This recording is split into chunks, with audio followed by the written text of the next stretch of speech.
খালি আলিফ থাকিলে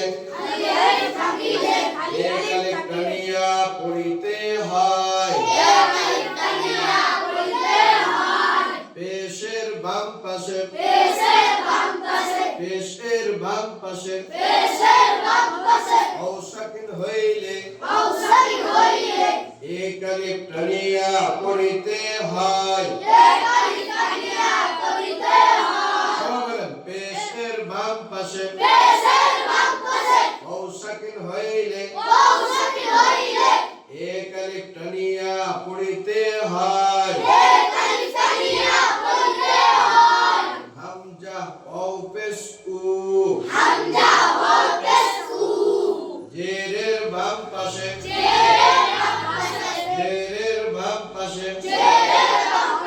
ইয়া সাকিন হইলে জেরের বাম পাশে ইয়া সাকিন হইলে এক আলিফ টানিয়া পড়িতে হয় বলেন জেরের বাম পাশে ইয়া সাকিন হইলে এক আলিফ টানিয়া পড়িতে হয় আমরা কি সম্পর্কে পড়ছি মাদের হরফ সম্পর্কে মাদের হরফ কয়টি বলেন মাদের হরফ কয়টি সবাই বলেন কয়টি কয়টি কি কি আলিফ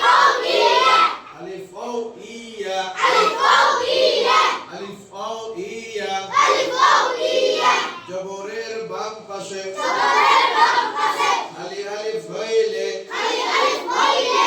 এক আলিফ টানিয়া পড়িতে হয় সবাই বলেন জবরের বাম পাশে খালি আলিফ হইলে এক আলিফ টানিয়া পড়িতে হয় পেশের বাম পাশে সবাই বলেন পেশের বাম পাশে অসাকিন হইলে এক সবাই বলেন পেশের বাম পাশে অসাকিন হইলে কয় আলিফ টানতে হয় বলেন কয় আলিফ টানতে হয়